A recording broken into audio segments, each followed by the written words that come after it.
Hi there, my name is Christopher Valladares and this is my final evidence for the investment vehicles and hedging strategy. So first of all, a hedging strategy is a way in which we can offset potential losses by taking measurable risk, in this case by betting the price will go either up or down, which is a long and short position.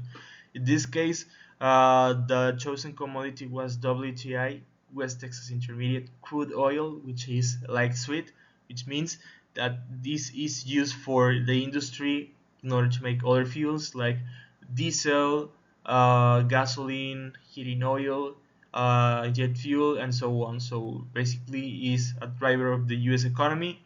So with this, we can construct our investment strategy. First of all, we need a market thesis. In this case, where we think the market go up or go down. In this case, we have the factors that I said, that the administration of Donald Trump wants to lower the prices to $50, and the EIA determine a price target of $51. We have other factors, for example, an excess inventory for 2026, which is controlled by OPEC. So this is like really predictable. However, we have other risk factors, for example, the political stability, a tariff war, or even a real war.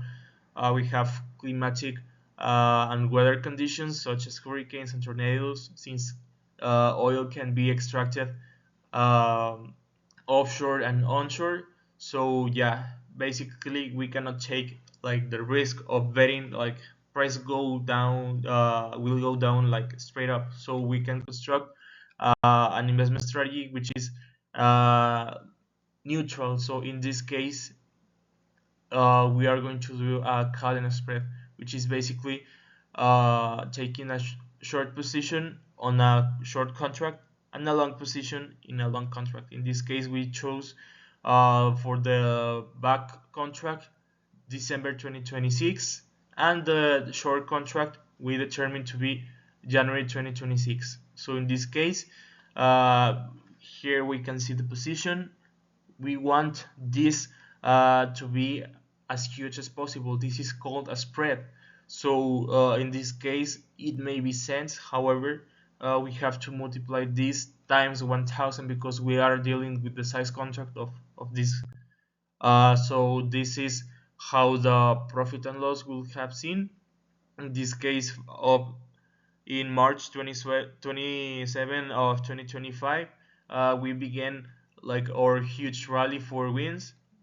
In this case, per contract, uh, we have the underlying asset of oil.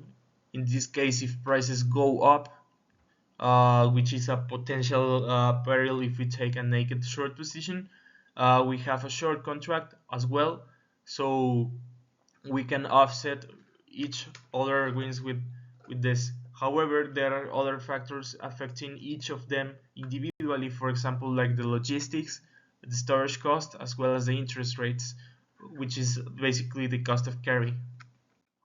In this case, it was performed a sensibility analysis, which changes the interest rate and modifies the future price. So, for example, everything else remains equals. We have potential earnings of up to 10,600 pesos. However, this can be way huger if the spread increases, for example, for $1. In this case, we can take measurable risk, and also we can take a stop loss, for example, in case the spread reduces up to 2 basis points. However, if spreads will make wider, which is very likely, basically we can increase the exposure. In this case, if prices go and rally positively, we can also stay with the leg that has these earnings. And for example, if it is like the long-term contract, it will benefit us and continue with our thesis. In this case, we can also use exposure, for example, in a ratio, in the one that benefits us the most. So I think this will be it. Thank you so much, and thank you.